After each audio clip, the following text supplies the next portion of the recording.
15 Asia-Pacific nations to form the world's largest free trade bloc, a China-backed deal that excludes the United States. British Prime Minister Boris Johnson intends to declare a ban on the selling of new petrol and diesel cars from 2030.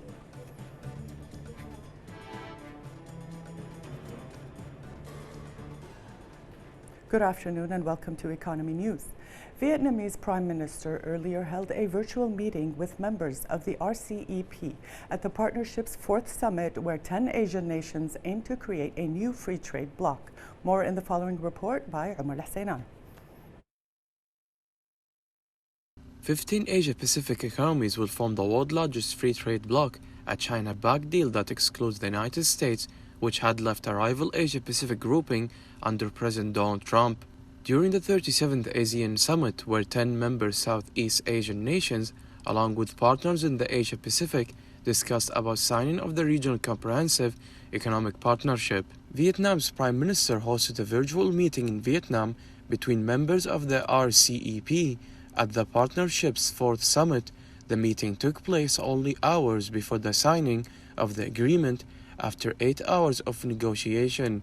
The RCEP is made up of 15 member nations, including Australia, China, Japan, Korea, and New Zealand, who has signed separate free trade agreements with ASEAN nations of Brunei Darussalam, Cambodia, Indonesia, Laos, Malaysia, Myanmar, the Philippines, Singapore, Thailand, and Vietnam.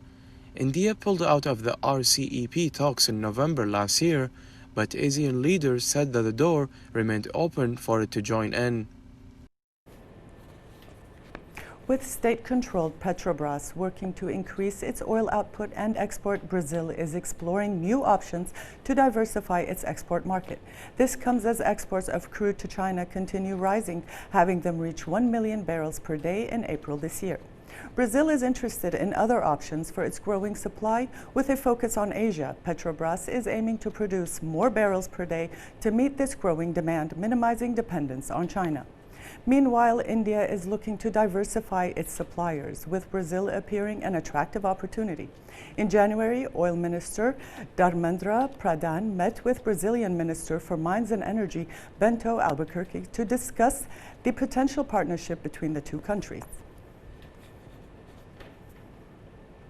British Prime Minister Boris Johnson plans to announce next week a ban on the sale of new petrol and diesel cars from 2030, 5 years earlier than previously planned.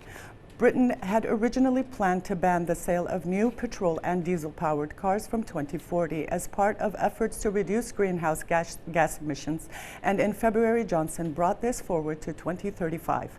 Reports indicate the new timetable was not expected to apply to some hybrid cars, which use a mixture of electric and fossil fuel propulsion and could still be sold until 2035. Industry figures show petrol and diesel-powered cars accounted for 73.6% of new car sales so far this year, while just 5.5% of sales came from pure electric vehicles that are typically more expensive. Hybrid vehicles of various types made up the remaining sales.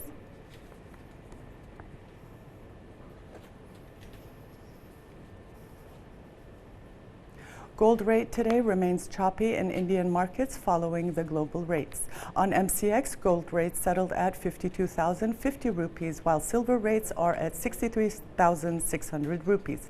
In Delhi, 22-carat gold, 49,760 rupees, with a hike of 500 rupees, and that of 24-carat gold hiked 650, settling at 54,280 rupees.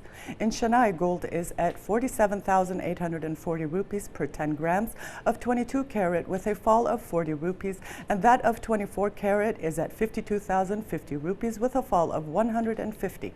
Moreover, gold rate in Calcutta is at 49,060 rupees per 10 grams of 22-carat, with a hike of 10 rupees. The rate of 10 grams of 24-carat is at 54,410 rupees, with a hike of 870 rupees. Finally, in Mumbai, gold rates are fixed at 49,960 rupees and 50,950 rupees per 10 grams of 22-carat and 24 carats, respectively, with a hike of 90 rupees.